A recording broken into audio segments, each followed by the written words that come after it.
In 1992, the historian and political scientist Francis Fukuyama wrote The End of History and the Last Man. And in this book, he piggybacked off his 1989 essay, The End of History. And in many ways, this book is the culmination of a particular viewpoint with regards to history. Sometimes it's called the Whig view of history.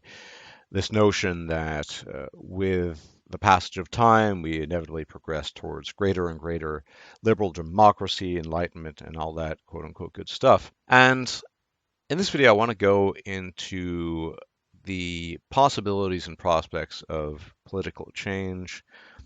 But before I do that, I need to take significant time out to talk about how we got here in the first place.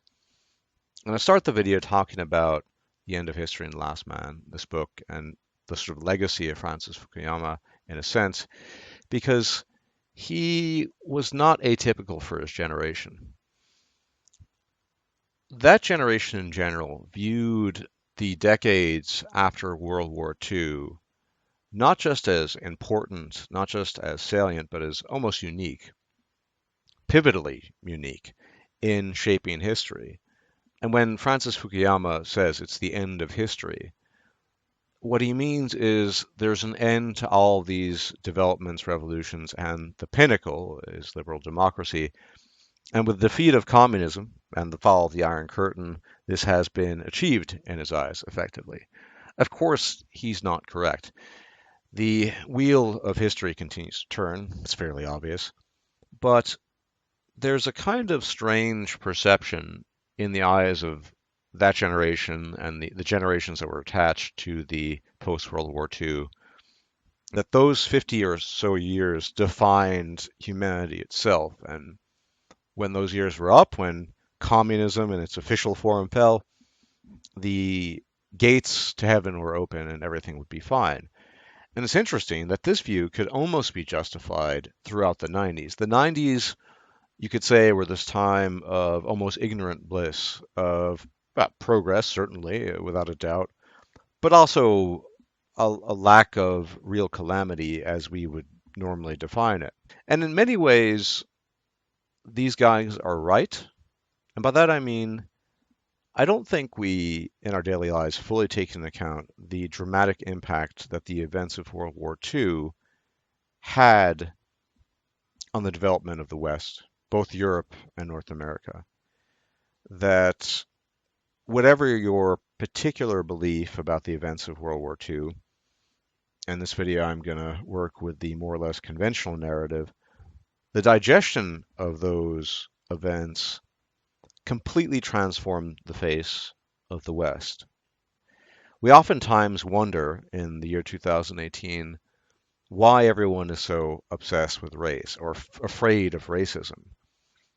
Why the biggest boo word in the world is anti-Semitism.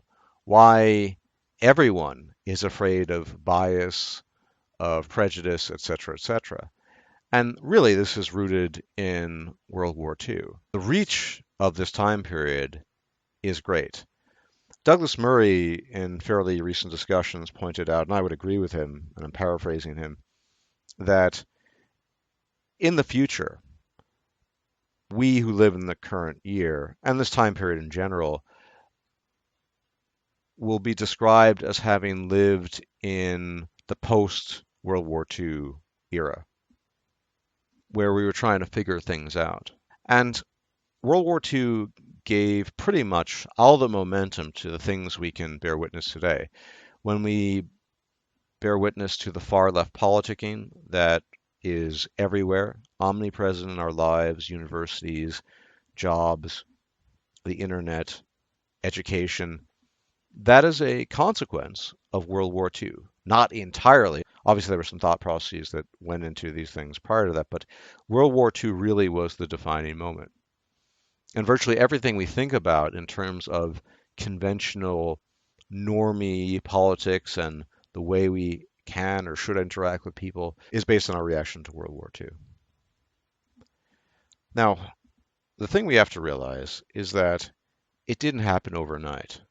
Everything we can see now is the result of 5, 6, perhaps even 7 decades of slow and sometimes not so slow, but certainly continuous and unhalted political transformation. The 50s, the 60s, the 70s, everywhere you look. The Immigration Act of 1965, the Immigration Nationalization Act, without a doubt is somehow related to World War II. I mean, we can go into the details, but obviously there was a period of isolationism with regards to immigration and specific quotas on specific ethnic groups and what have you in the United States that was gotten rid of, et cetera, et cetera. So this drift to the far left has been something that has really only been enabled by the events of World War II. And what's striking about it is just how all-encompassing it is, but that probably is just a testament to the gravity of what happened during World War II. And I think when people are looking to oppose the left or try to change things, move things in the opposite direction, and in some sense, I would like to see that happen, if only for reasons I've already cited, that I want to see equilibrium. I am the druid seeking balance, as it were, that we really have to take into account how long it took for the left to get where they are now, to attain the level of dominance they have right now. And they could only do it piggybacking on the atrocities of World War II and using the events of World War II as a post factum justification for everything that's ensued thereafter. The problem here is that if the left required the enormity of an event of the scale of World War II and the things that happened to catapult them forward with their agenda, with their dogmas, with their doctrines, I'm hesitant to think what would be required for the equivalent pushback, such that at the very least there would be an equilibrium, or that the left would be at least partially displaced in its level of absolute power. And this is a disturbing thought. Consider also that if we want to look at something such as National Socialism, you can quibble over that or dispute that. I'm just going to put it out there as that. You have to consider how difficult it was to even get there. The National Socialists would have never found the reins of power without economic calamities prior to that, without the events of World War One. And so we're essentially bearing witness to this unbroken chain of historical events. And arguably, fascism in its various incarnations in the middle of the 20th century was very much a consequence of previous events that were in their own right of equal proportionate calamity as World War II, which, as I stated, subsequently led to the things we can see today. And so I'm struck by the depth and the profundity and just how far-reaching everything needed to be in order to get us where we are right now. And to be honest, even conjure up the events of World War II. What did it take?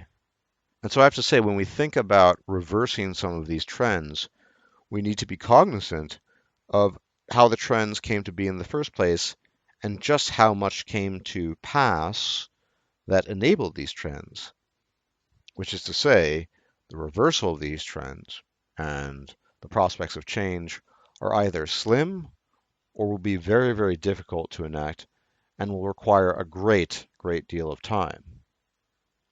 And I dare say that without the propulsive nature of something like World War II or World War One or the Weimar Republic or what have you, I'm not really sure what it would take as a catalyst to enable people to slowly but surely whittle away the reins of power that the left has seized. So there are a few points that need to be borne in mind. Any change that might happen will have to be gradual change. It will have to be the type of change that is built up slowly over time, and many people alive will likely not bear witness to these changes. Alternatively, as can be borne witness to in history, the only way you can radically change something is through the introduction of something totalitarian. I personally have a great fear of that, as do many people, I think justifiably so. But again, totalitarianism tends to be triggered by an event or a series of events. So then the final point I want to make here is that, generally speaking, people react in extreme ways politically when their life is on the line. And you could say, in the wake of the punishing conditions of the Treaty of Versailles, things that happened in the Weimar Republic, the economic austerity, severity, etc., that these things laid the groundwork for the rise of National Socialism. There would have to be, and I'm not advocating for that, as I said, I do not want to see totalitarianism, fascist, communist, or any sort, but you would have to have something that would be so grave and so dire in its dimensions that people would feel forced to choose something really extreme to radically shift the political poles. I don't see that happening. And so I think we're really left with this gradual shift and gradual change. However, it might be that these changes are irreversible. And it's not because, as Francis Fukuyama believes, that history is ended. It's because the force that enabled the changes to take place was so great. World War II, looking back on, as Douglas Murray says, I will say, was the defining moment that forever changed any type of political equilibrium. Yes, initially there was resistance coming from the right and more conservative movements, but it simply lacked the oomph that was given to the left in the wake of World War II. And so I guess, in the end, the message I would like to offer, or my interpretation, is that change will have to come slowly and gradually. And most of us will not be alive to see these changes. There'll always be conservatives or cockservatives or whatever you want to call them. But in the post-historical, post-World War II world, it is very, very difficult indeed to enact changes without seeming outrageous, without seeming racist, without seeming, take your pick of adjectives that are negative, that describe people that are viewed as unsavory. It changed everything. And I'm not particularly optimistic that the insanity that the left has perpetuated over the previous decades can be reversed. And if it can be, it'll take a lot of work. And I fear that the reaction to reversing it would be something extreme of the sort that got us into this mess in the first place, without knowing exactly what that might be, but something quite extreme indeed. So there you have it. The post-historical world that we live in. And in a sense, it is post-historical because we have been overwhelmed by dogmas and doctrines that assert that the world is a certain way and there can be no challenge to it. And it all goes back to those few years in the 1930s and the 1940s where history was made and, in a sense, history was ended. And if you have any doubts about the state of the world, the ultimate litmus test is the fact that you can go out in public or go out in a position of educational authority and declare yourself a Marxist or even a communist, and no one has any problem with it. Or to the extent that they do have a problem with it, it's not a very big problem. However, if you try that by saying, I'm a fascist, it's, well, you see my point. And that is a consequence of the left having thoroughly won the culture war. It has. Anyway, thanks for tuning in. There should be more to come. If I'm still alive, you take care and bye-bye.